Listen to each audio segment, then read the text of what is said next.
Good Sunday morning. Tomorrow, lawmakers are voting to go to conference on the tax bill. Big week ahead. Special counsel Robert Mueller turning up the heat in the Russia probe, and the U.S. racing to deal with the nuclear threat from North Korea. Good morning, everyone. I'm Maria Bartiromo. Welcome to Sunday Morning Futures. Republicans looking to pass tax cuts by the end of the year. Lawmakers in the House and Senate now set to go to conference, hammer out a deal on a single bill after the Senate passed its bill yesterday. What obstacles, if any, remain? Senate Budget Committee member David Perdue will join me coming up live. The Justice Department waives federal charges against the illegal immigrant acquitted in the murder of Kate Steinle, while lawmakers are making a new push for Kate's Law. Would it prevent deaths like Steinle's? House Homeland Security Chairman Congressman Michael McCall will join me on that coming up. And the threat from North Korea is real. National Security Advisor H.R. McMaster says the potential for war is increasing every day. What happens now? I'll speak live with former UN Ambassador Bill Richardson as we look ahead right now on Sunday Morning Futures.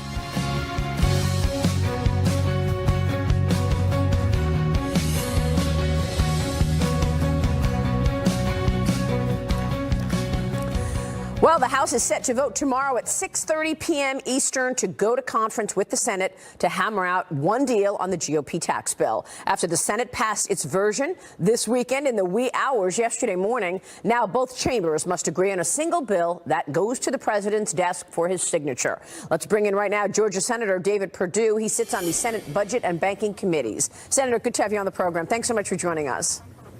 Hi, Maria. Congratulations to you and your colleagues getting this over the finish line last night. Tell us how this went down. You passed the bill Saturday morning without Bob Corker's vote. He voted no. Well, you know, I love sausage, but I hate to see it made, and that's what we've been doing the last 9 months. But you're right. Saturday morning, just before 2 a.m., we passed a historic tax bill, first one since 1986. And I'm very excited because this is going to be so stimulative for our economy. Our workers are going to become competitive again, Maria. And as you talked in the last hour, capital formation is going to come out of the woodwork to support this economy. So I am extremely pleased that we got this done. We'll go to conference next week. We could have this on the president's desk within 10 days. So a lot of conversation about this so-called trigger that your colleague, Senator Bob Corker, wanted to put in the bill, whereas if the revenue was not there that you expect from this tax bill, that a trigger would be in place to actually raise taxes. This was massively debated. At the end of the day, it is not in the bill. Talk to us about why you feel comfortable going forward without that trigger here. Well, first of all, the maligned JCT, the Joint Committee on Tax, and even CBO both say, JCT says you only have to grow 0.2% in the GDP to more than pay for this. And even the CBO says 0.4%.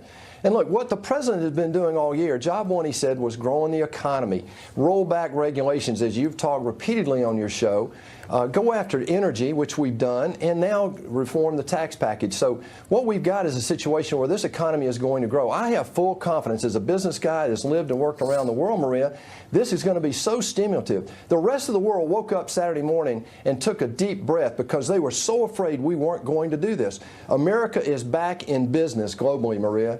Yeah, this is a good positive for sure. A lot of economists are expecting this to increase earnings and help the backdrop for business so that business turns around and invests in R&D and infrastructure and hires new workers. How worried are you that, in fact, the savings that businesses will see will result in those businesses buying back stock or increasing dividends as opposed to actually hiring new workers? Well, Maria, I come from the school that, you know, all of the above is acceptable. This is capitalism. Capital flow is very important in the generation of jobs and economic growth. And that's what happens, whether it's in dividends or training and what. But the people that I've talked to in positions of power in the business world are saying that, look, we have been in a recession now for over 8 years in some terms. I mean, this is the lowest period of economic growth in our history. What these people have are pent-up needs in terms of job training, worker training, and so forth, capital investment in plant and equipment. And what we're going to find is a lot of the IP is going to come back to our shores, Maria, because of the details of this tax package. But let me iterate this. The benefit to the individuals is not to be ignored. 68% of the tax cuts in this bill go to individuals, such that a family of four, this is 2 kids and a couple, making a median income of $73,000 are going to get a 60% tax cut. A single mom making $41,000 with a child is going to get a 75% tax cut. And we took 6 million people who pay taxes now will come off the rolls, Maria. Yeah. This is a great day for the middle class. Let me ask you to compare the Senate bill versus the House bill. Our viewers want to understand better how the final bill might look different from what you guys just passed in the Senate. Talk to us about the differences and how you see this bill looking differently once it gets to the president's desk. Well, you know, to some degree, Maria, we've passed that Rubicon. In many ways, over the last week, the Senate bill began to move toward the House bill, which is a good thing. In fact, some people are saying that maybe the House could go ahead and vote on the Senate bill. We're not asking them for that yet, but it got so close that I think that's a possibility. Look, this committee, this group that's going to get together and rationalize whatever minor differences are there, will do very quick work this week. So I don't anticipate many changes. We moved in the SALT area, the state and local tax, such that we gave relief to some of the high-cost states. But also, I believe that we have taken out a lot of the differences. So I think this is going to move very quickly. Is there room to lower rates for some taxpayers here if you make a difference on SALT? The state and local tax deduction being eliminated, obviously it's a big deal for some of these high tax states who may very well see higher taxes for some of their constituents. Is there movement that you see happening in the next week that would lower rates for those individuals? I really don't think so, Maria. I think the majority of people in the country are tired of subsidizing the high tax states. And why should a couple with 2 children making an income exactly the same for the same couple with the same kids in California, why should the couple in Iowa pay more federal income tax? That's been the case for the last 30 years. Yeah. This moves to correct that to some degree. At the same time, though, you know, your colleagues on the left are calling this warfare. The Washington Post is out with a story today saying this is class warfare. We know that these are talking points from the Democrats. We were expecting this. But there's video that senators, you know, are saying that, look, this is going to take us all the way into 2018. This is going to be our issue. The fact that this is helping the rich and not doing enough for middle-class families. They're going to be singing this song going into the 2018 elections. Are you expecting the House to lose the majority as a result of this talking point? Maria, this is coming from the same people that taxed 8 million people in 2014 under Obamacare, $2 billion, and half of those folks make less than $25,000. This is such nonsense. They know that what just happened, the 68% of these tax cuts are going to the middle class. What we've got here is a situation where we're making America competitive again with the rest of the world. We're lowering the tax rate to 20%. Asia is already at 18. Europe is at low 20s, moving to that. UK goes to 17 next year. Right. The person that's going to benefit the most from this tax bill, though, is the person that gets a job, Maria. I agree with you, but look, we know what the left is saying, and I want to ask you about this AMT because this is also very significant. The Senate bill keeps part of the alternative minimum tax. Why did you do that? And isn't this going to mean that those people that were getting a tax break are no longer getting a tax break, Senator? Well, the way we did it, though, for the most part, it's the wealthy that the left is talking about got such a break.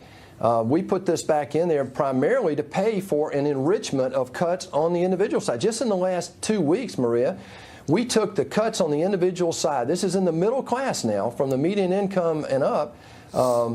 We took it up by 20%, from $3 trillion to $3.6 trillion. We cut the tax code for the middle class. So when you look at the math, there is absolutely no support that this is just for the rich. And as a matter of fact, even the repatriation tax that we're talking about, when it comes back in the U.S., the beneficiaries are going to be American workers. It creates a level playing field for the people who work with their hands every day across America. Yeah. Why was there no movement, Senator, on the carried interest deduction? You know, this is a deduction that obviously high earners use when it becomes real estate individuals, hedge fund managers who are able to show income as capital gains rather than standard income at the top rate. And that's not changed. This deduction is in there. Well, some of us really wanted to do that. It also affects other industries like energy and so forth. So, you know, when you get in the final hours of a bill like this, you have to decide, are you going to shut this bill down, or are you going to try to get the best you can get? And that's what we've been doing the last week. So this is one that might get some conversation in the conference as well. But again, it was one of those items that in our negotiations, we looked at trying to make all of the chemistry work for all of the industries out there. And this one didn't get put in there somehow. All right, real quick, final question here. Give us the procedure this next 2 weeks. What does it look like before this bill actually lands on the president's desk? Well, the House and the Senate both will name a conference committee. They go together and work very quickly to work out any minor differences between the Senate bill and the House bill. It comes back to then the House and the Senate. We vote one more time, and it goes to the president's desk. But to me, this is mostly perfunctory because the Senate bill got so close to the House bill. I don't see a lot of controversy this week. I'm hopeful that we'll see the Senate voting on this again by the end of this coming week, Maria. All right. Wow, this is exciting time. Senator, good to have you on the program this morning. Thanks so much. Thank you, Maria. We'll be watching this big week ahead. Meanwhile, the verdict in the Kate Steinle trial putting the spotlight back on Kate's law.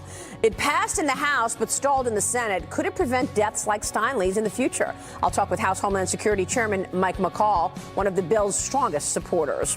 He'll join me next live, Chairman McCall. Follow me on Twitter at Maria Bartiromo at Sunday Futures. Let us know what you'd like to hear from our guests this morning. Stay with us. We're looking ahead right now on Sunday Morning Futures. Welcome back. The Justice Department is considering federal charges against the illegal immigrant acquitted of murder on Friday. That's in the 2015 shooting death of Kate Steinle. The suspect had been deported 5 times before killing, which he claimed was an accident. House Homeland Security Chairman Michael McCall is one of the strongest supporters of Kate's Law, a bill that would stiffen the penalty for anyone caught repeatedly entering the United States illegally. Congressman McCall joins me right now. Congressman, it's good to see you, sir. Thanks so much for joining us. Thanks, Maria. Thanks for having me. We have a lot to talk about in terms of sanctuary cities and Kate's Law. I'll get to that in a moment. Let me first get your take on what has taken place this weekend in terms of the Robert Mueller investigation. We know now that the ABC report on Friday was erroneous, that the president directed Michael Flynn after the election 1 month before taking office. What's your take in terms of these developments this weekend? Well, with respect to Mike Flynn's investigation, this is an ongoing process. I hope we can wrap this up very shortly. I think the more disturbing report I heard come out was that one of the FBI agents assigned to the Mueller investigation was reassigned because of his political views. I worked in the Justice Department for many years. FBI agents should not bring in their own political bias into these investigations. And the fact that this was one of the lead agents on the Hillary Clinton email investigation, if true, I think it's very disturbing and possibly could call for a reopening of that investigation. This individual played a key role in the original FBI investigation of the Trump-Russia matter. Trump-Russia investigation, even though I know Loretta Lynch wants us to call it a matter, by the way. In addition, he was not fired. He was moved to HR in the FBI. So what's that all about? You know, they know that he's political, sending, texts to people, disparaging the president, pushing Hillary Clinton forward. And yet he's taken off of that role, but still in the FBI. He's in the Human Resources Department. Well, I think it was correct to take him off this investigation with respect to how to handle him from a personnel standpoint. Leave that to the Attorney General. But again, I think this raises greater questions about the fidelity and the integrity of this investigation. You're never supposed to bring your personal politics into this sort of thing. I worked in the public integrity section. And so not only the Mueller investigation into the Russian collusion now is being called into question, but again, going back to Hillary Clinton's emails, perhaps that was improperly handled because of this political bias. I don't know the answers to all that, but it sure does raise a lot of questions that I think the Attorney General now has to put this right. I found this, as a former federal prosecutor, again, very disturbing, and it does throw into question the entire investigation. So you think maybe it could be reopened then? I think the Hillary Clinton email investigation, if he was very pro-Hillary and anti-Trump, this type of agent should never be assigned to this type of case. Right. It's a political investigation. You're not supposed to put your political views into that type of investigation. Again, as a former DOJ guy, I find this troubling. All right, let's move on to Kate Steinle, and we know that the killer here, the murderer, well, he was found, acquitted, but he was deported 5 times, and it opens up the question of sanctuary cities, Mr. Chairman, and why it is that San Francisco refuses to follow the law of the land. Well, this should never have happened. I'm a father of 5. Kate Steinle said to her father, "Daddy, please help me," as she died in his arms. This is one of the most tragic things. And then to see a San Francisco jury acquit this killer of the charges is even more tragic for the family. And I think for the nation, it signals a broader problem in our failed immigration policies. These sanctuary cities that give, those who come into the country illegally, who are criminals, safe haven in cities like San Francisco. It is a public threat, and it needs to change. We passed Kate's law in the House. I would hope the Senate would do the same. We passed a No Sanctuary for Criminals Act, which is sitting in the Senate. These things could be quickly moved and signed by the president. Finally, Maria, my border security bill, Border Security for America Act, needs to be passed quickly in the Congress. This will get the border secure so we don't have people like this guy returning 5 times. He was deported 5 times with multiple felonies and brought back. He came back into the country and then perpetrated this killing, and then unfortunately got off the hook by, I think, a biased jury in San Francisco because they knew this was a referendum on sanctuary cities. It's incredible. And I mean, at this point, are you expecting support there? I mean, Kate's law is mandating jail time for someone who continues to come back after being deported.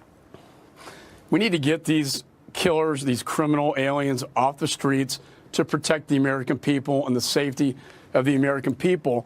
To me, I don't understand what the holdup is in the Senate, but I think with this jury verdict coming down, it cries out for action in the Senate. I know the president's very supportive and would sign this legislation tomorrow if put on his desk.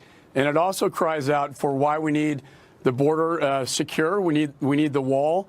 We need my border security bill passed. Yeah. And do you think that will happen in 18? I do. Okay. I do. We've been working very closely on that. Border, interior enforcement. Right. We also have to deal with DACA at some point. Congressman, thank you so much for joining us this morning. Thanks, Maria. Thanks for having me. Great insights from you, Chairman Michael McCall. We'll be right back. At A's. White House National Security Advisor H.R. McMaster says North Korea is now, quote, the greatest immediate threat to the United States. This after the rogue regime last week launched a missile that U.S. officials say could reach Washington, D.C. Let's bring in former U.S. Ambassador to the United Nations, Bill Richardson. He is also the former Energy Secretary under President Bill Clinton and former governor of New Mexico. Good to see you, sir. Thanks so much for joining us this morning. Thank you, Maria. How serious is this threat? What can we be doing about it? Well, it's very serious. The good news is that for 74 days or so, the North Koreans did not shoot a missile. Now, I think that was because of some diplomacy by the administration. But now, for some reason, they shot another more sophisticated missile. Look, it's a very serious situation. But what I think I like here is McMaster and Tillerson talking more diplomacy. Yes, they have to put out the word that this is unacceptable, what the North Koreans are doing. But then they're undermined by the president, who goes out and says he's a sick puppy, Kim Jong-un. I don't like the president being insulted either. But, this good diplomacy that maybe we're trying gets disrupted by the president's early morning tweets insulting each other. So escalation is not good. It's happening again. What about the fact that we've got this enormous armada off of the Korean Peninsula sitting there, warships basically saying, look, America is here should you make a serious mistake, North Korea? Well, that's fine. I think we have to protect ourselves, the Japanese, the South Koreans. There's 25 million South Koreans there, American troops in Japan, dependents also in South Korea, troops in Japan. It's a very strategically important area for us. But I think what we need to push, and I think the Secretary of State has been trying to do this, is a freeze for a freeze. In other words, North Korea cuts down on shooting missiles for a period of time, and maybe we reduce a little bit of this military cooperation with South Korea, just a little signals back and forth, get the two sides talking. Because I don't think a military option makes sense with the collateral damage. Yes, we would beat the North Koreans. Sanctions, I think, have gotten a little better. The Chinese are a little more serious, but not enough. So then I think the third option is diplomacy, especially in this time of escalation. Well, what should we understand about this most recent missile test? I mean, the fact that it went as high as it went, shows you that it's really powerful, because the higher it goes, the more length it can, correct? It can travel. That's right. 3,000, it went up 3,000 miles, and it can go 8,000 miles, which would reach Washington, D.C. Now, what the North Koreans, I don't think, have yet is the capacity to put a nuclear warhead on. Nonetheless, it's still a missile that threatens Guam, Hawaii, Alaska, the continental United States. So their technology is evolving very rapidly. Now, in trying to be an optimist, I think Kim Jong-un, who is a rational actor, even though he's totally unpredictable, I think his game plan is, now that I have the capacity to hit the United States in some way, then I'm ready to negotiate. That's my hope. And this is why I think this period, we should take advantage of this period and not overreact. Should China be doing more here? I mean, obviously, China is a trade partner to North Korea. Have they done enough in terms of cutting off certain important trade products that the North needs? China has done more than they have in the past, significantly more, but not enough. They need to do two things: a total ban on oil imports. They refuse to do that. There's only a cap on that. But the key is enforcing the sanctions the UN has supported and China has supported. Coal, seafood, North Korean workers that live in China, 80% of the commerce going into North Korea comes from China. So if they enforce that cross-border smuggling that does exist, in other words, work to do this a lot more, it would be significant. But, to those that say China has not done anything, that's not true. Yeah. And I give credit to the administration. They've pushed China in the right direction, but it's still not enough. So I think the best option is, again, diplomacy. Work something out short term and then talk about the future, denuclearize the peninsula. It's going to be hard, but at least we should try. Governor, it's good to have you on the program. As always, right. Wonderful insights from you. We appreciate your time this morning. Thank you. Bill Richardson joining us there. Allegations of sexual misconduct rocking the media, rocking Washington. Congressman John Conyers so far refusing to step down amid growing allegations. Coming up, Tennessee Congresswoman Marsha Blackburn will talk to us about that and her proposal for handling harassment on Capitol Hill. As we look ahead right now on Sunday Morning Futures. Back in a moment. Well, the news is getting worse. Sex scandals casting a dark cloud on Congress as well as business. New claims this morning of bad behavior and reports of payouts to make the allegations go away. Politico reporting that Texas Republican Congressman Blake Farenthold used $84,000 in public funds to settle a sexual harassment claim by a former staffer. Meanwhile, Michigan Democratic Congressman John Conyers rejecting calls to resign over multiple harassment claims. This morning, we see that there may be more accusers there. Tennessee Congressman Marsha Blackburn is with me. She is co-sponsoring a bill that would name members of Congress who've used taxpayer money for sexual misconduct hush funds. She's also running for the Senate seat that will be vacated by Senator Bob Corker. She joins me right now. Congressman, it's great to see you again. Thanks so much for joining us. Sure. Let's first talk about what's happening in terms of the issues on these misconduct. We've got Lisa Bloom, the attorney for accusers, this morning saying there are more accusers, saying that John Conyers acted inappropriately. What's your take on this situation? My take on all of these situations, Maria, is that these are things that these members of Congress or their staffs need to settle, and they need to do this in a way that is not using taxpayer funds. And then it is going to be up to those members, their families, and their voters to decide when and how and if they resign. But the most important point for us is taxpayer dollars should not be used to settle these misconduct allegations and come to those through the Office of Compliance to those settlements. And this is what Representative DeSantis, and then you had Gabbard, Rice, and Cooper, who joined with us in doing a bill that says you cannot use taxpayer funds to pay for these sexual harassment settlements. And if you did, you need to pay these back with interest. And we need to bring some transparency and accountability to this fund and to the Office of Compliance. Yeah, especially since the American people had no idea any of this was going on. What exactly is that fund for? I mean, is this all sexual harassment payouts, or is this payouts for other things as well, like asbestos and other issues that the American people were unaware of?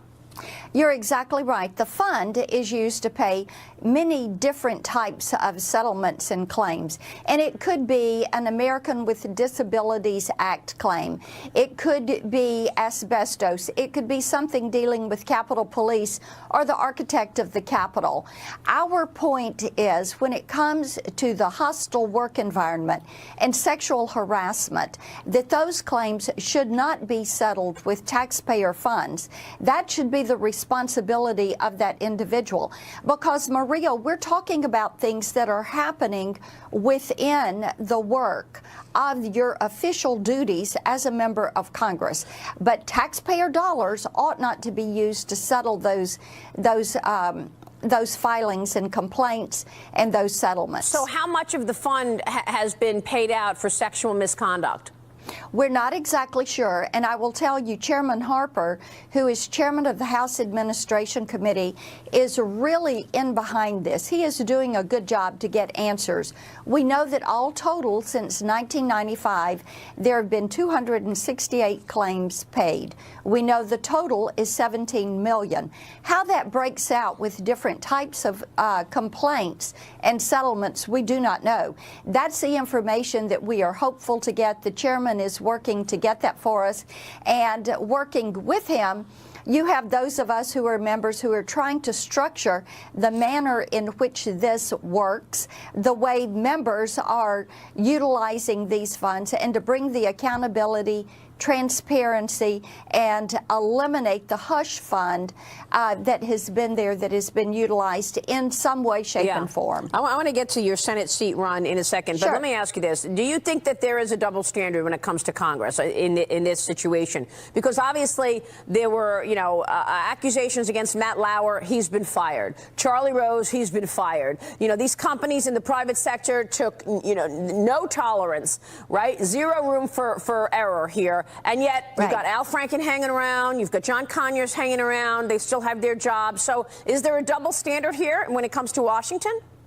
You would think, and it does appear, that there is a double standard that is here, and the utilization of taxpayer funds for a personal bailout to settle these settlements is something that is a taxpayer bailout. As one of my constituents said to me last night, this is not an issue of on your own time, on your own dime. This is an issue of on the people's time and on the people's dime. Yeah, I think you make a lot of good points this morning. Let me ask you, Congressman, about your Senate seat bid. You are running for the seat which will be vacated by Bob Corker in 2018. Why the move? Why do you want to run for that seat? Why do you want to be in the Senate? For me, running for the Senate is the opportunity to continue to work on those issues of faith, family, freedom, hope, and opportunity, and to bring accountability, legislative accountability, and accomplishment to the U.S. Senate. I think everybody is frustrated with the U.S. Senate, and we all cheered when they passed their tax bill on Friday night. But, Maria, we have to get things through the Senate and to the president's desk. The American people people elected Donald Trump to work on issues of health care reform, tax reform, securing the southern border, and dealing with the nation's infrastructure. I am committed to those goals. I share those goals, and I am energized about this race. It is really going well. Why were you shut out of Twitter just because you were talking about what you were trying to pursue in the Senate? I was shut out because I used some pro-life language, and they considered it to be inflammatory. I was talking about a record of accomplishment that I have in chairing the Select Investigative Panel, where we shut down entities and moved forward with eliminating the sale of fetal body parts. And that is something that is not allowed. It is outside of federal statute. And Twitter considered that inflammatory. And I was so pleased that others in the social media universe stood with me. Yes. And it is a free speech issue. Exactly. Do you feel that you were shut down because of your conservative thinking? There is no doubt. They noted that if I removed the pro-life language, they would put it back up. And I said, no, I'm not going to remove the pro-life language because I am 100% pro-life. Right. So finally, they changed their mind, and they allowed the announcement to go back up. Well, we just tweeted out that you're on the show. We'll be watching the developments. Obviously, big week for the Senate this week. We know Yes, Bob it is. Corker voted no on that tax plan, by the way. We'll be watching your efforts to claim that seat, Congressman. Good to see you. Thank you. Thanks so much. Marsha Blackburn there. President Trump, another step closer to a big legislative victory with tax cuts. Coming up, former Reagan economic advisor Art Laffer will walk us through what's different in that Senate bill to hash out what the final bill might look like. We're looking ahead right now on Sunday Morning Futures. We'll be right back.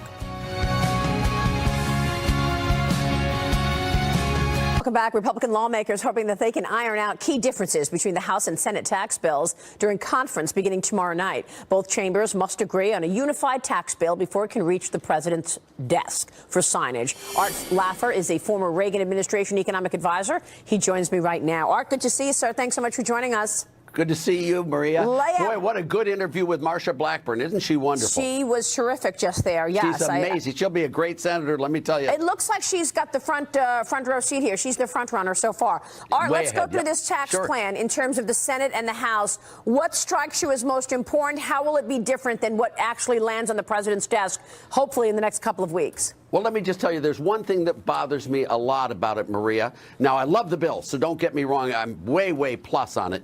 But the delay of the corporate tax rate reduction is a big, big, big mistake. It's the mistake we made in the 1981 tax bill, and it caused the Great Recession of 81-82. If you know they're going to cut taxes next year, you're going to defer all the income you can, all the sheltering, you're going to keep it all, you're going to not change your corporate headquarters. None of that stuff will happen until the actual tax rate drops from 35 to 20%. Yeah, so that's the one thing that worries me. I totally agree. I mean, why would business managers make long-term investing plans? You're not going to make an investing plan for 5 years knowing that you're not going to get a 20% rate for a little while. So do you think that changes by the time? I mean, the House has it right away in 2018 at 20%. Well, I hope the House wins on this one. I really do. And if my advice means anything, I think these people should be very worried, because we can ill afford a bad economy in 2018. We had a terrible economy in 81-82, and we lost seats in the House and the Senate.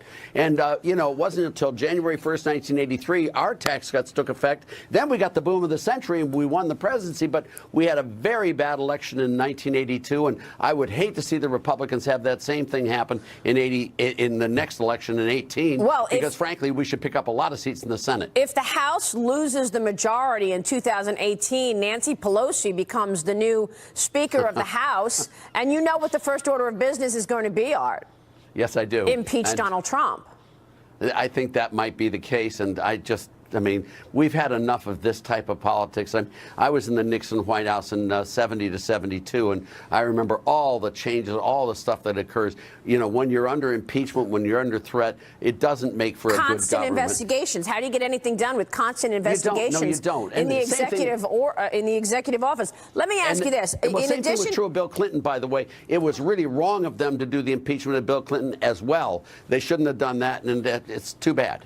So, in addition to the 20% sort of delay here in getting to 20%. Yes. Is there anything else that you think will change in this as the final bill? For example, they don't entirely repeal the AMT in the Senate version, which is something I just spoke with Senator Perdue about.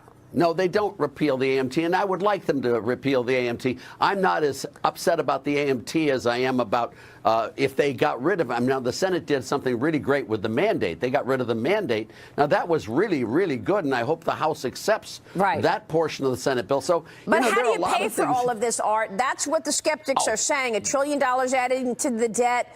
I mean, if you don't do these things, if you don't delay the 20%, how do you come up with the pay-fors? Let me just tell you, this is the biggest red herring I have ever seen in my life.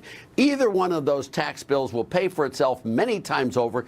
What you're worried about here and what all these other people talk about is this phony accounting system done by the Congressional Budget Office and by the Joint Tax Committee, and I am unwilling to let any of that determine my thoughts on this. This will raise revenues dramatically because we'll get higher growth. When we've ever had surpluses, it's under Kennedy Go-Go's 60s. It's under Bill Clinton's phenomenal administration. We had the worst times under 74, under Johnson, Nixon, Ford, and Carter, and under Obama W. This is going to raise revenues a lot, just the way it did with Reagan. By the way,